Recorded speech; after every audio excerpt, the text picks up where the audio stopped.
Hello,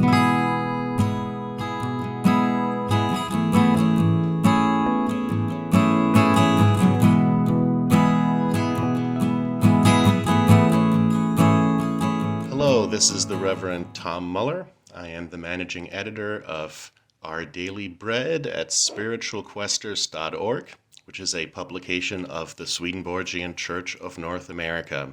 Thank you so much for tuning into our program today.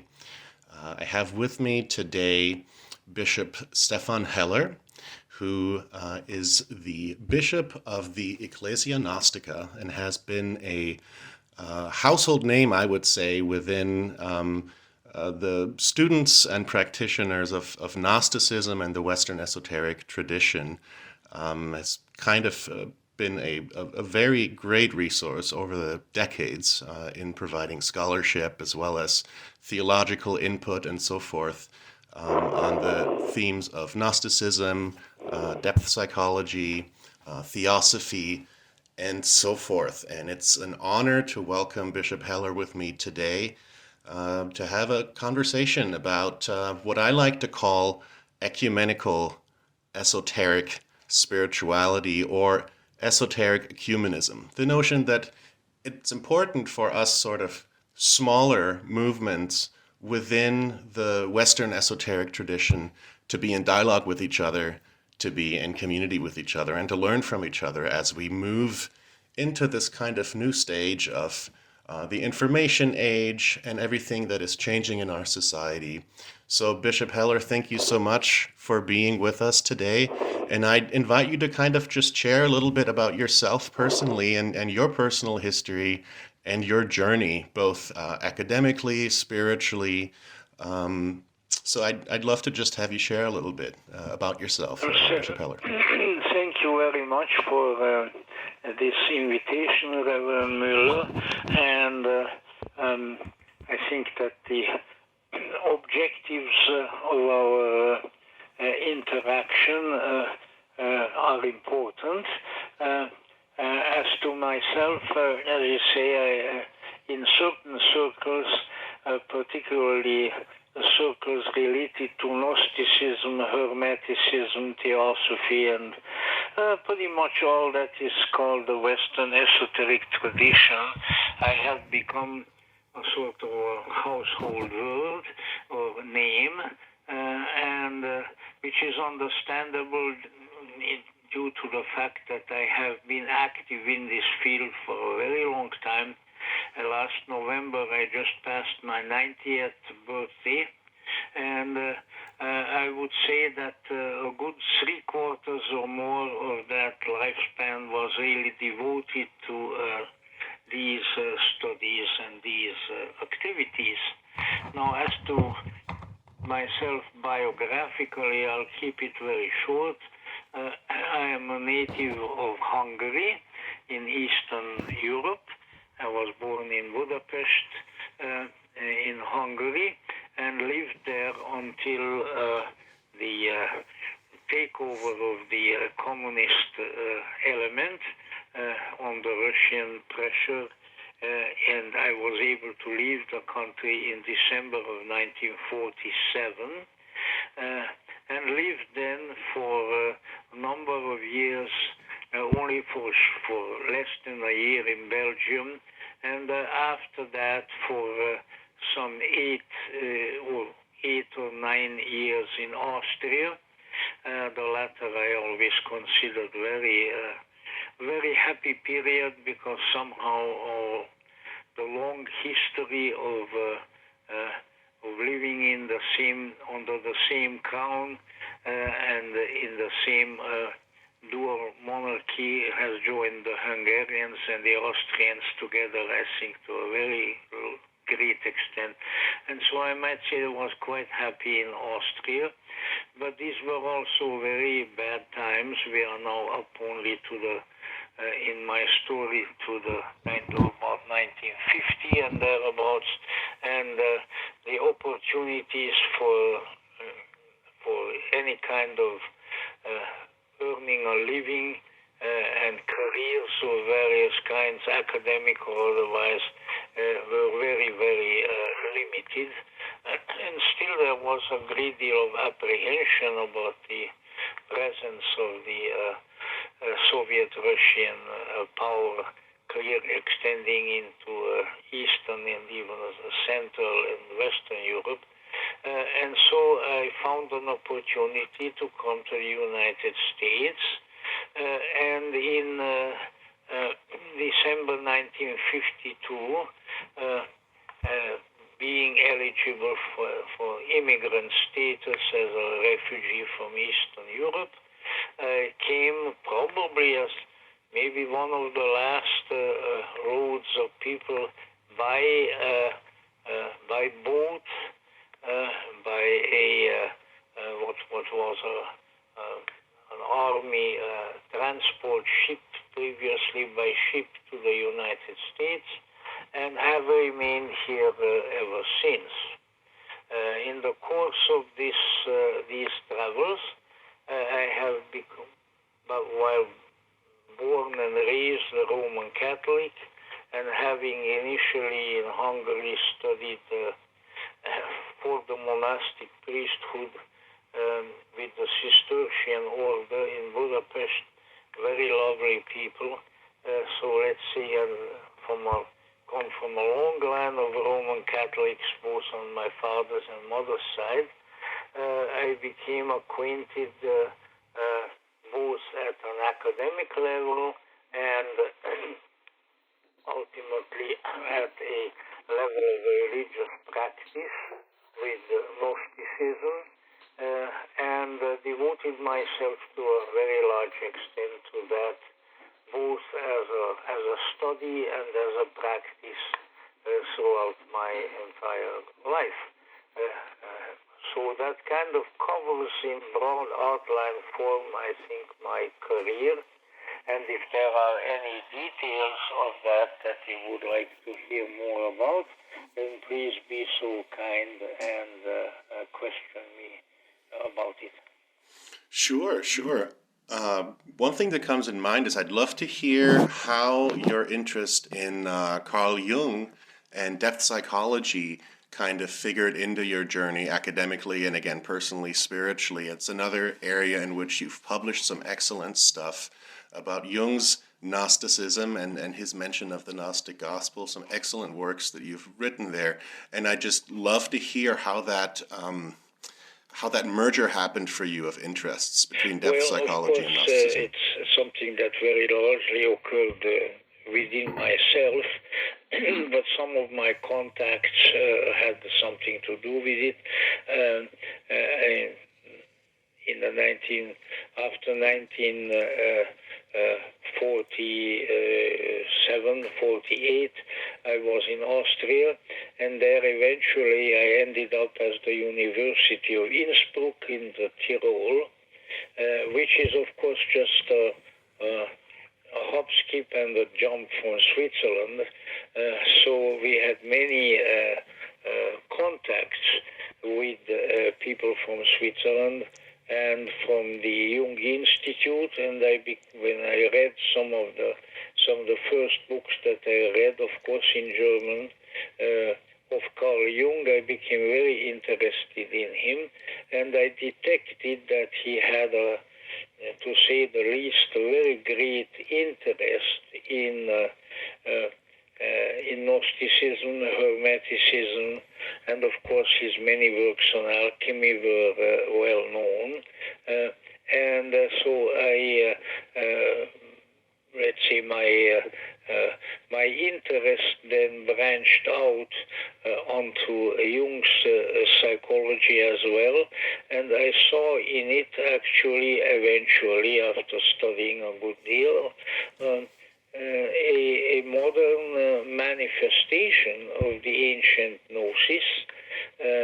The details of that were not available to us at that time, but eventually they did become available toward the end of the life of C.G. Jung and after his demise, with the Red Book and various other works, that he really had a very vital interest in, particularly Gnosticism, but in the entire the ancient esoteric tradition of Gnosticism, Hermeticism and Neoplatonism, the Alexandrian three-leaved clover, as I like to call it, and that really his psychology, while originally connected, of course, with Sigmund Freud, was really very greatly inspired by the esoteric tradition of the West.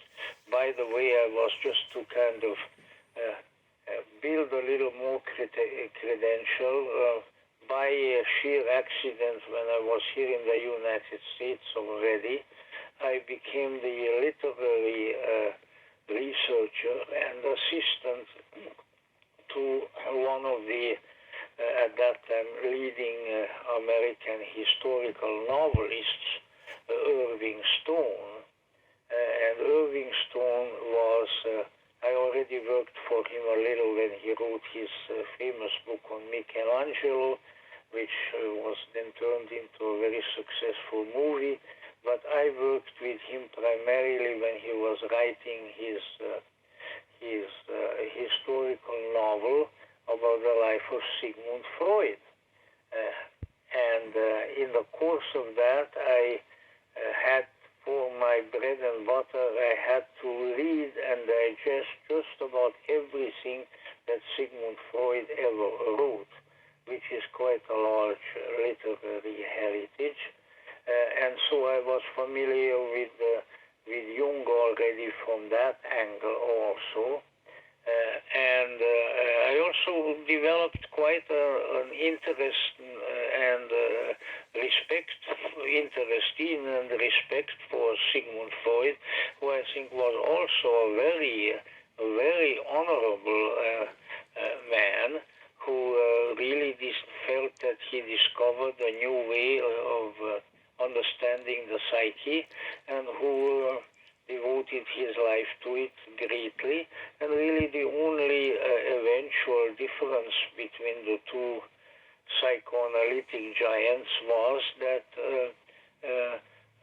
Carl Jung was willing to penetrate deeper into the psyche than Sigmund Freud, and Freud remained, well, it's kind of hard to tell, maybe on a little more personalistic level in his interpretation of the psyche, but both of them they're really, like, to use an analogy, like the two pillars, Boaz and Jachin, that hold up the Temple of Solomon. They are the ones who really held up modern psychology. And so I had a kind of a double dose of both, but certainly in terms of my own orientation, I preferred Jung. And I would say that with Jungian psychology, Jungian analysis particularly, as far as I am able to discern, was really intended by Jung as a quasi-religious discipline for the development of the spiritual life of the psyches of his patients. And he really looked upon the analyst as a sort of modern-day priest. And that was a very good idea, although, shall we say, obviously for various reasons, it did not manifest in as major a way as Jung originally intended. Excellent. Thank you. That's a fascinating aspect to this whole thought world that you've been living in and sharing. Very, very fascinating and interesting. You and I have been using the terms Gnosticism and Gnosis quite a bunch.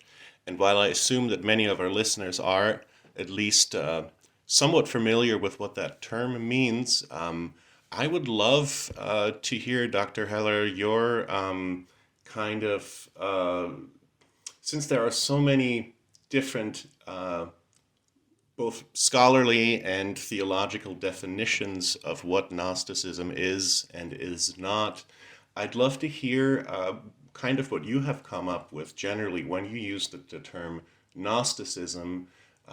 What is it exactly you're talking about? Well, it is, there are always some difficulties with definitions, especially when the original nomenclature goes back for about 2,000 years. It is a little more difficult to come up with accurate definitions. But I think we need to distinguish really two interrelated phenomena. And one of them is what I would refer to as the tradition of gnosis, which is gnosis just simply meaning in Greek knowing, or a certain kind of knowing. It's certainly not factual or intellectual knowledge, but a kind of interior, intuitive knowing of the deeper realities of life and of the psyche. And I would say that tradition is probably timeless, and that in some fashion it has always existed, although certainly in different cultures and different times, also in different, under different names and different words. And when we come up to the beginning of the Christian era, the first couple of centuries or so, then this Gnostic tradition combined itself in the Middle Eastern Mediterranean matrix, and primarily in the great intellectual, spiritual center of Alexandria in Egypt. It came to combine itself with Christianity. So from then on, really, we have a Christian gnosis, in the sense that it uses the Christian mythos, but very greatly in its own idiosyncratic way. And then, of course, those schisms developed between the Gnostic-oriented Christians and those who came to style themselves Orthodox over a period of time, and eventually the so-called Orthodox, by which we don't mean the Eastern Orthodox of the present time, but those who considered themselves of having the right approach to the faith.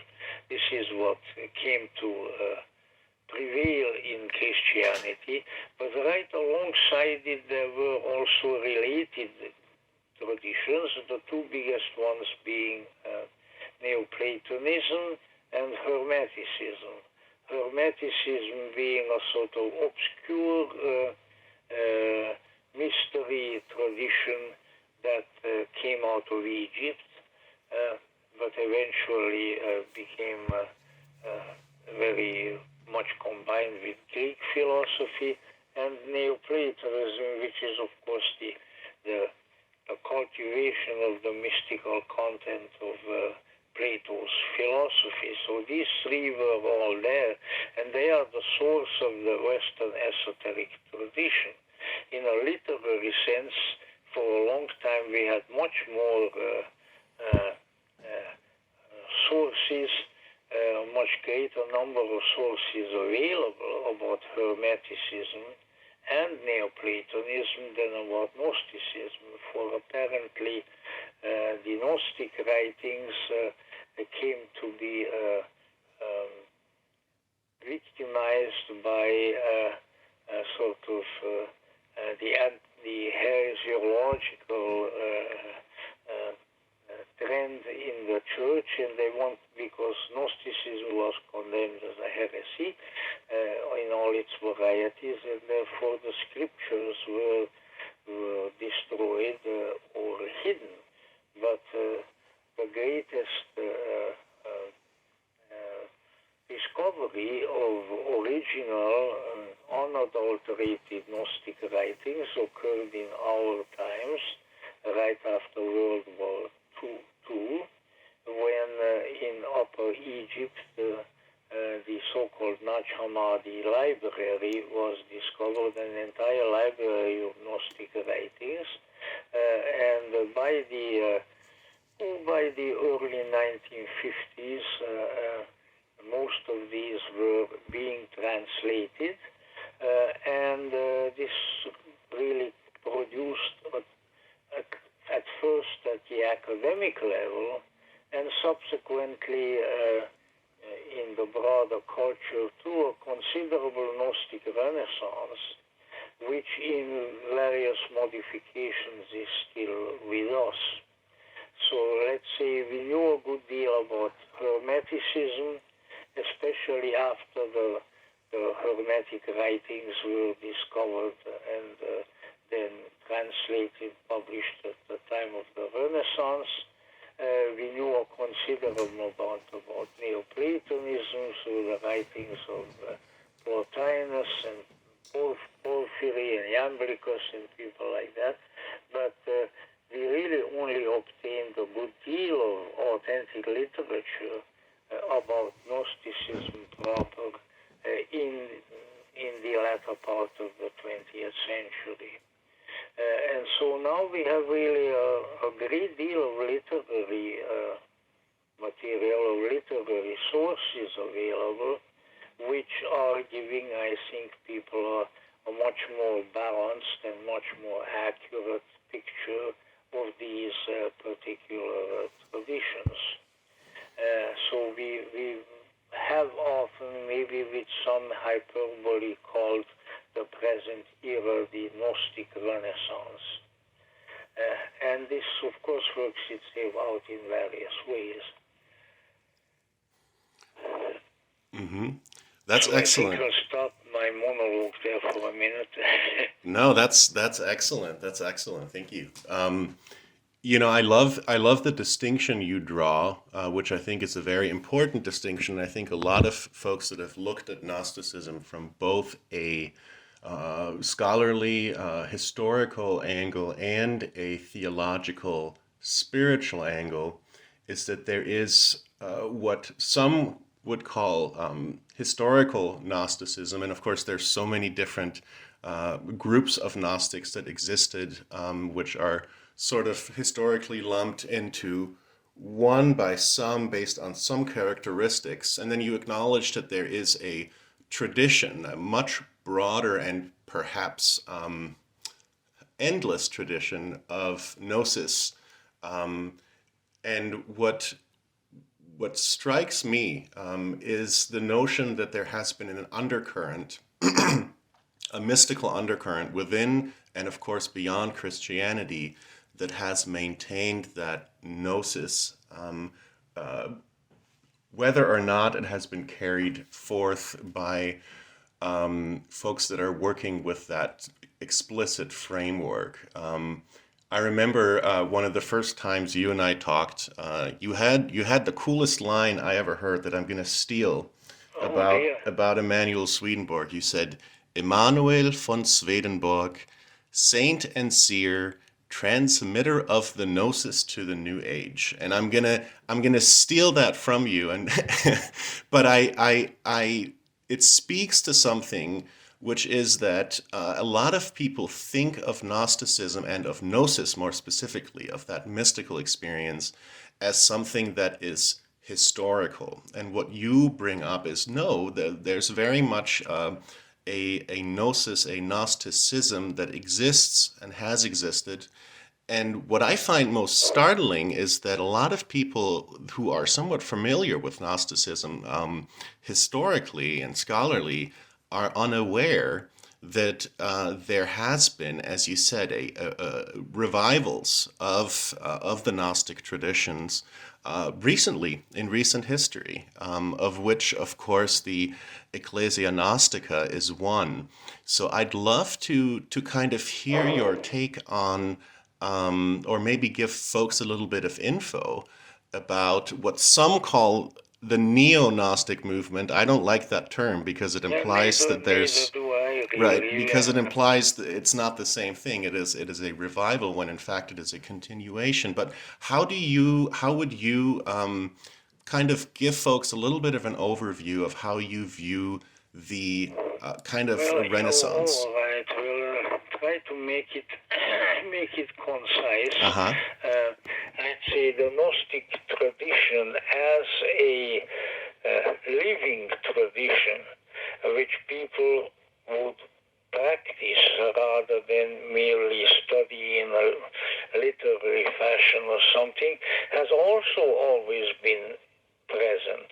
And it certainly has been present since the official, let's say, the external manifestations of Gnosticism went underground, say by the 4th century or so forth. It has continued, but it has continued very largely in an underground manner.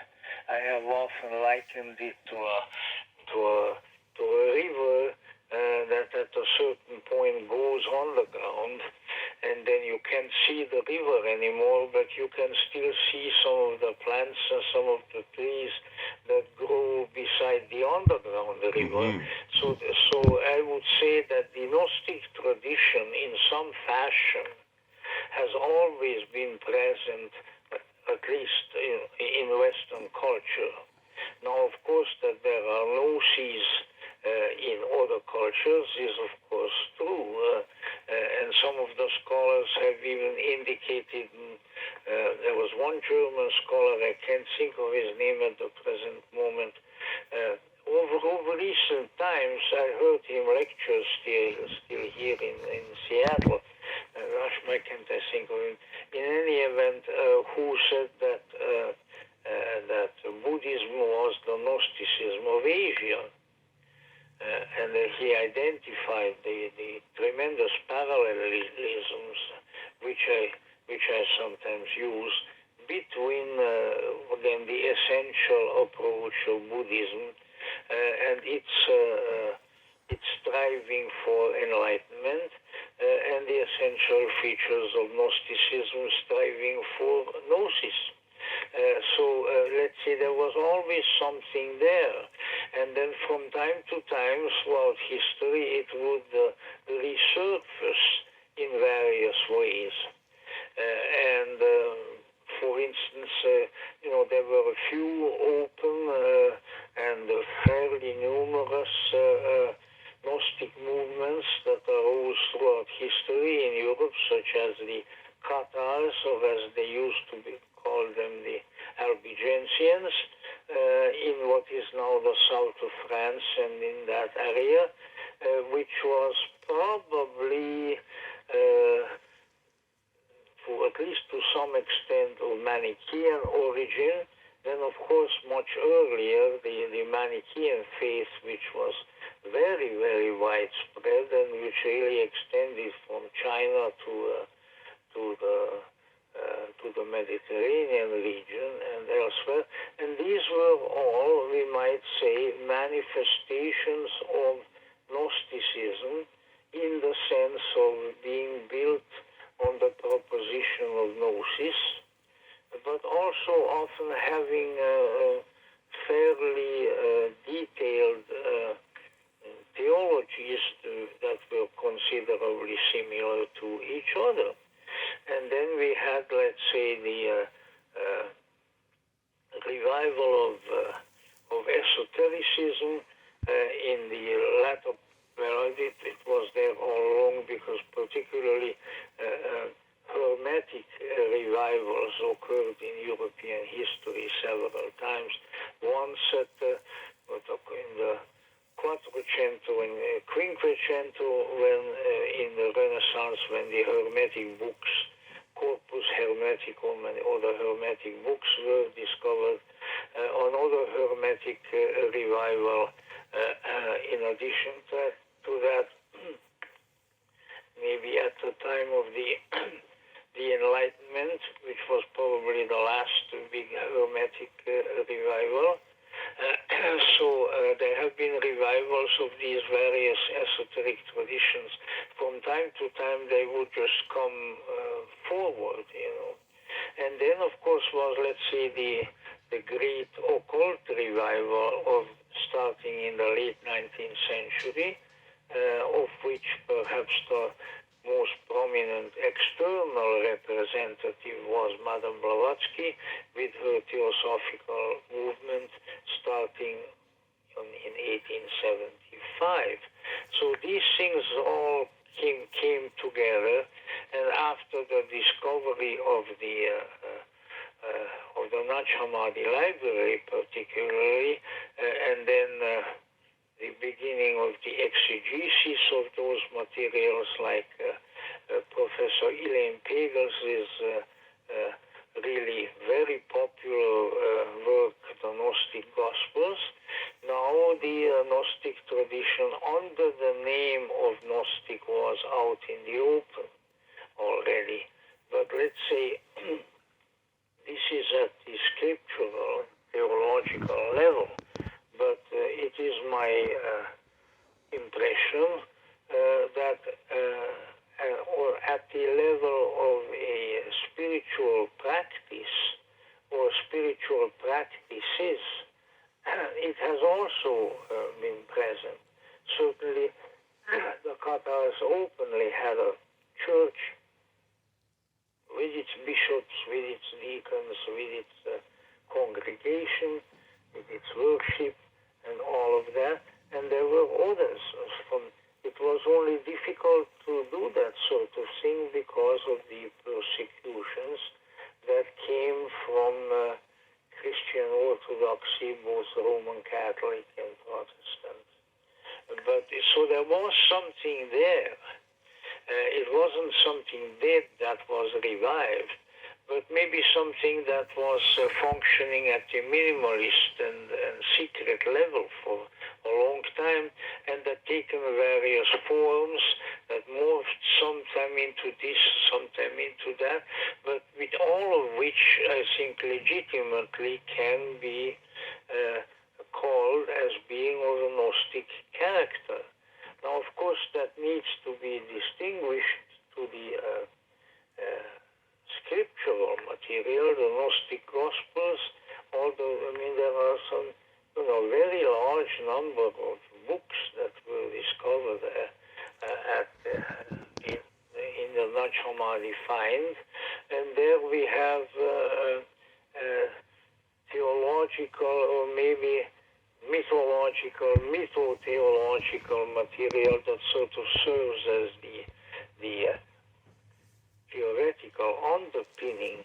But let's say Gnostic movements have always been here, but because of external circumstances, they always kept a low profile. This no longer became necessary in the 20th century, or now in the 21st century.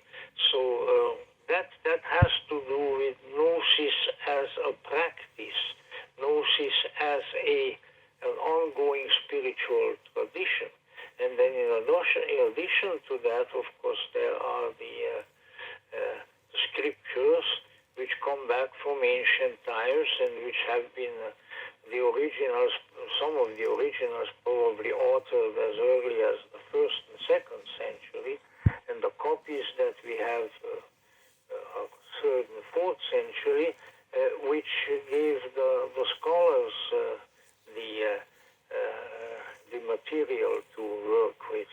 So we have both a scholarly and academic Gnostic revival beginning in the 20th century, and then also a revival of Gnostic practice, so that little Gnostic churches, Gnostic groups that may not call themselves churches, have sprung up ever since the latter part of the 19th century, and scholarship even regards such 19th century occult movements as, let us say, the Theosophy as a form of Gnosticism. It again depends as to how precise your definitions become. But Gnosticism as a spiritual practice, as a religious form of the endeavor of the human soul has been with us in a minimalist fashion for a long time, and now it is sort of coming out of the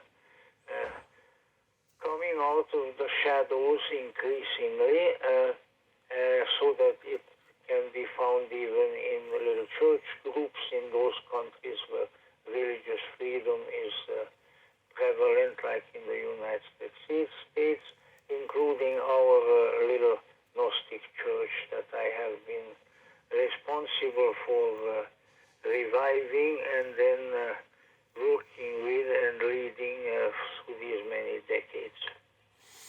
Excellent. Yeah, well, that brings us all the way back around to our initial discussion topic, which was esoteric ecumenism, as I like to call it. And you and I have talked about the kind of the prospects, the current state of spirituality in the West, and I've shared my optimism to a large degree about particularly younger folks who are, in fact, rejecting established religion, having an appreciation, perhaps even a new appreciation, an increasing appreciation for traditions that engage our narratives, including the Christian narrative, on an inner level. There seems to be a readiness and openness, in my opinion, among folks to explore that perhaps inner. you have more experience with that particular stratum of American society, but I'm a little bit pessimistic because while I certainly have had those kinds of contacts, especially in the 1960s, and so periodically the interest seems to be swelling. But on the whole, I'm concerned that a secularist, or what they like to call a secular trend, which is very often not much more than materialism manqué, as we call in French, is present, and I only see a considerably small minority of any age group that really has a vital interest in these esoteric matters, although obviously it is present. So I would say the potential for a Gnostic revival at a maybe larger scale is possible, but I'm not so sure whether it is likely. Well, that's a very valid perspective, and I love that tension, and that brings me once again to kind of perhaps in conclusion to something I'd love to address with you, which is first of all your own role and your experience with being with the Ecclesia Gnostica involved in trying to keep an inner tradition alive and to promulgate it to a certain point. And that leads me to ask humbly and appreciatively about what advice you may have for us in the Swedenborgian Church of North America as you are very familiar with a small movement that struggles to gain traction and that many seekers are still responding to, and I believe on a renewed level. But what is your recommendation, your suggestion as we move forward in time? Well, of course, in chronological terms, we have a little discrepancy here because our little movement is of comparatively recent origin, at least externally, although there actual Gnostic church with sacramental practice and so has come forth already at the turn of the 19th to 20th 20th century, in the late 19th century. So let's see, the sort of thing that we are doing did not originate with us. So it has been there all along. And the Swedenborgian teachings or tradition historically, let's say, came out with Emanuel Swedenborg and his followers at an earlier time. I mean, he was 18th century, wasn't he? So in a certain sense, outwardly, as far as an open manifestation of this tradition, the Swedenborgian is one of the earliest ones because it began early in European history. But let's say, it would be presumptuous for me to offer advice to representatives of another tradition, but I would say that probably the greatest likelihood of gaining a Gnostic-like following for any esoteric movement at the present time would be to point to its the individual and personal gnosis, which is embodied there and which it tries to cultivate. In other words, my knowledge of the subject is limited, but let's see, Emanuel von Swedenborg was a great prophetic figure because he had a certain kind of gnosis. He was a knower. He was a knower of the mysterious inner worlds and great many things. And so if it can be made